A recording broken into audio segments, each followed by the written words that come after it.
और फिर अपराध की बात कर रहे हो, ठोको नीति चल रही है, जिसको चाहो उसको ठोक दो।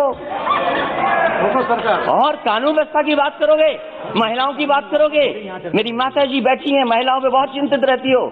जाओ क्या हालत है उत्तर प्रदेश में माताओं बहनों की, और अपने आंकड़े निकाल करके देखो। सभापति महोदय, जब मैं खड़ा होता हूं तो कोई न कोई शेर जरूर पढ़ता है, 2 लाइनें जरूर पढ़ता है। पिछली बार भी जब मैं खड़ा हुआ तब भी 2 लाइनें किसी ने पढ़ी, सामान्य सदस्य ने। सभापति महोदय, आज भी मैं खड़ा हो रहा था उससे पहले 2 लाइनें बोली गई। मैं उन 2 लाइनों के आगे अपनी 2 लाइनें जोड़ देता हूं, और वही देश की राजनीति है। वही रास्ता जो आज सत्ता में लोग हैं उन्होंने अपनाया हुआ है। मैं उनके साथ अपनी 2 लाइनें जोड़ता हूं कि जब तक पिछला कर्तव्य लोग समझ पाए, जब तक पिछला कर्तव्य लोग समझ पाए, एक तमाशा और खड़ा कर देता हूं।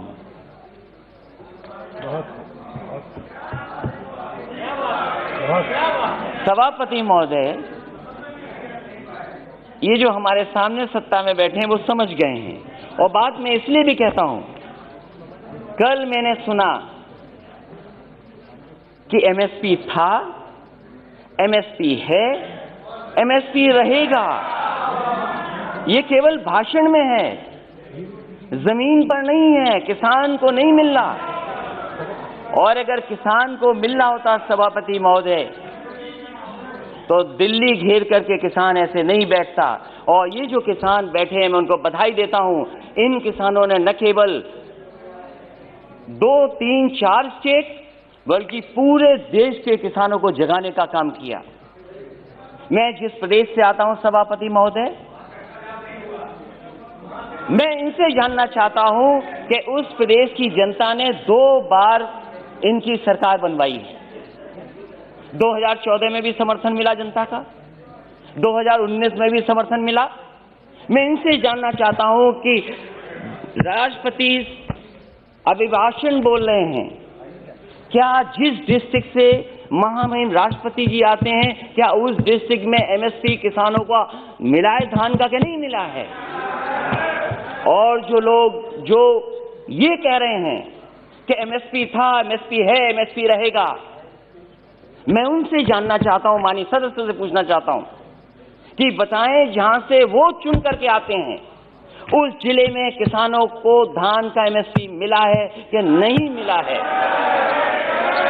इनके बोलने से मिल गया, लेकिन मुझे खुशी है सभापति महोदय, ये जो बोल रहे हैं, ये जो बोल रहे हैं, ये देश सुन रहा है, किसान देख रहा है। जहां के राष्ट्रपति महोदय हैं उसके बगल का क्षेत्र हमारा है। उसके बाद केवल यही नहीं है, न जाने कितने गवर्नर उत्तर प्रदेश से बनकर के दूसरे प्रदेश में बैठे हैं। क्या वो गवर्नर साहब अपने गांव में जाकर के नहीं पूछते, जिले में नहीं जानकारी करते कि एमएसपी मिल रहा है कि नहीं मिल रहा उनको धान को? और मैं सभापति महोदय आपसे कहना चाहता हूं, ये भारतीय जनता पार्टी का नारा था कि हम किसानों की आय दोगुनी कर देंगे, और राष्ट्रपति महोदय के भाषण में भी लिखा है कि मेरी सरकार आज न सिर्फ एमएसपी पर रिकॉर्ड मात्रा में खरीद कर रही है, बल्कि खरीद केंद्रों की संख्या भी बढ़ा रही है। कहां खरीद केंद्र बने थे उत्तर प्रदेश में? मुझे खुशी है सरकार इन प्रयासों को, हमारे किसान अपने परिश्रम से और बढ़ा रहे हैं। और खाद्यान्न रिकॉर्ड, जहां पर से राष्ट्रपति आते हो, प्रधानमंत्री आते हो, डिफेंस मिनिस्टर आते हो, गवर्नर आते हो, सरकार बनवाई हो, उस प्रदेश में एमएसपी नहीं मिल रही। और क्या व्यवहार रहा है आपके, क्या व्यवहार रहा किसान, क्या व्यवहार है आपका, क्या व्यवहार रहा किसानों का? अब भारत के इतिहास में आएगा तो बताइएगा, भारत के इतिहास तो बताइएगा, प्लीज तब बताइएगा। भारत के इतिहास में ऐसा व्यवहार किसानों के साथ कभी नहीं हुआ हुआ सभापति महोदय। क्या क्या नहीं कहा गया किसान लोगों को, क्या नहीं कहा गया, अपमानित किया गया, और वो दिल्ली आकर के अपनी बात ना कर दें। प्लीज माननीय मंत्री जी कुछ कहना चाहते हैं? जी सर, मुझे एक बहुत विनम्र आग्रह करना है आपके विचारार्थ। राष्ट्रपति जी के अभिभाषण पर धन्यवाद का एक चर्चा चल रही है सर। राष्ट्रपति जी की एक परंपरा होती है, प्रधानमंत्री गवर्नर सबके लिए कह रहे हैं, लेकिन राष्ट्रपति जी के जिले में एमएसपी मिला कि नहीं मिला, ये एक बार आप परंपरा को देख लें। इस तरह का संदर्भ मेरे 20 साल के संसदीय अनुभव में नहीं होता है। जी जी, वो भी मुख्यमंत्री रहे। आपने इंगित किया है, देख लेंगे। नहीं, मैं मंत्री जी ने ये बात राष्ट्रपति का संदर्भ नहीं ले सकते हैं। सभापति महोदय, अगर ये सभापति महोदय अगर ये कोई संदर्भ में नहीं आए, लेकिन कम से कम हम जाने तो सही। ओके, देख लेंगे। ओके, देख लेंगे लिखा है। और कंटिन्यू सर, राष्ट्रपति सब कानपुर बिहार सर 10 वाला बात कर रहे हैं। स्वागत है, उनके बगल की स्वागत है, बैठ जाइए। वो मुख्यमंत्री रहे हैं, वो भी जानते हैं, मुख्यमंत्री रहे उत्तर प्रदेश के। जी, ऐसा व्यवहार किसानों के साथ कभी नहीं हुआ और कितना अपमानित किया गया उनको, क्या क्या कह करके नहीं बुलाया गया उनको। और ये जो तीनों कानून है वो केवल इतना चाहते हैं, जब ये सरकार कह रही हम किसानों के लिए कानून बना करके लाएं, अगर किसान उन कानून को नहीं स्वीकार कर रही है तो सरकार क्यों नहीं कानूनों को वापस लेती है। जिनके लिए ये कानून बना है, जिनके लिए कानून बना है वो कानून नहीं चाहते हैं, तो सरकार को आखिरकार कौन रोक रहा है। और क्या ये आरोप ठीक नहीं है कि कॉर्पोरेट घराने को लिए आपने कारपेट बिछा करके इन कानूनों को लाने का काम किया आपने। आप जनता से चुनकर के आते हैं, जनप्रतिनिधि बन रहे हैं, लेकिन लगता यहां पर है सदन में बैठ करके आप धन प्रतिनिधि बन करके आए हैं। और क्या कहते हैं आप, जो लोग आंदोलन कर रहे हैं उनके लिए आप क्या कहते हैं। जो आंदोलन, ये देश आजाद हुआ आंदोलन से, न जाने कितने अधिकार मिले आंदोलन से। वोट डालने का महिलाओं का अधिकार आंदोलन से मिला, न जाने कितने आंदोलनों से नेता निकले बन करके। राष्ट्रपिता महात्मा गांधी देश के बने क्योंकि आंदोलन लड़े, आंदोलन में खड़े हुए, न केवल अफ्रीका, दुनिया, बल्कि भारत जैसे देश को आजादी दिलाई उन्होंने। उस आंदोलन के बारे में क्या कहा जा रहा है कि आंदोलन जीवी हैं। मैं उनको क्या कहूं, मैं उन लोगों को क्या कहूं जो लगातार चंदा लेने निकल जाते हैं, क्या वो चंदा जीवी संगठन के लोग नहीं है।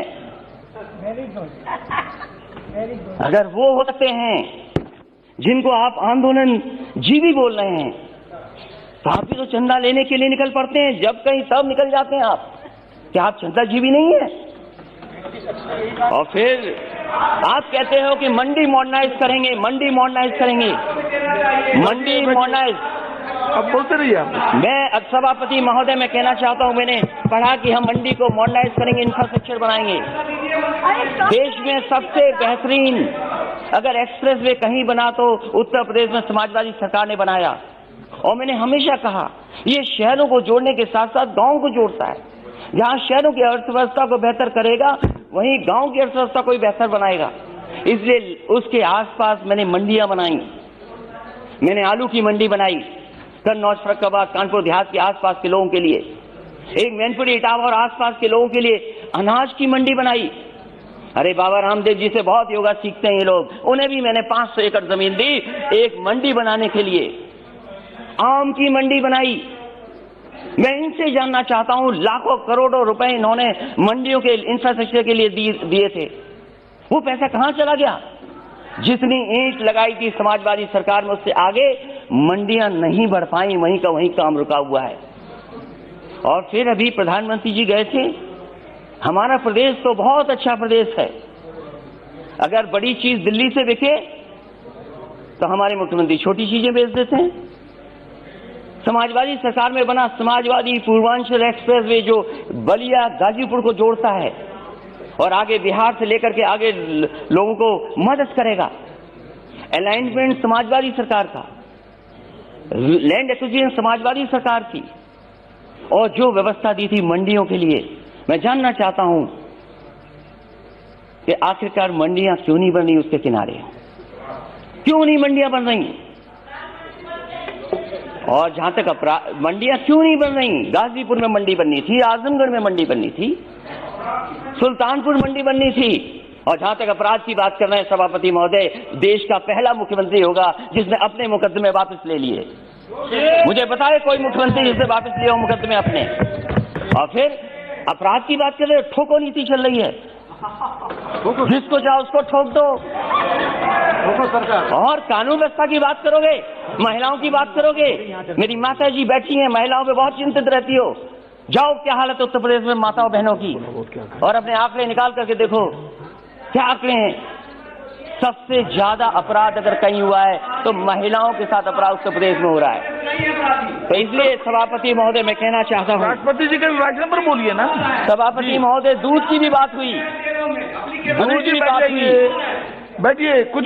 सभापति महोदय दूध की भी बात हुई, प्लीज बैठ जाइए। मैं इनसे जानना चाहता हूँ, उत्तर प्रदेश सरकार ने जब समाजवादी सरकार थी तो गुजरात का अमूल प्लांट वहां लगाए, 5-5 लाख लीटर के 2 प्रोक्योरमेंट के प्लांट लगे। मदर डेयरी का प्लांट लगा, प्रोक्योरमेंट बढ़ा, प्रोडक्शन बढ़ा।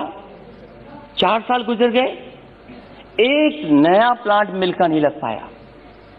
और दुख तो तब होता है जब लखनऊ के प्लांट में, अमूल में, वहां के लोगों का दूध नहीं प्रोक्योर हो रहा, गुजरात से आकर के प्रोक्योर हो रहा है दूध। वहां पर सरकार बनाए उत्तर प्रदेश, लाभ किसको मिले?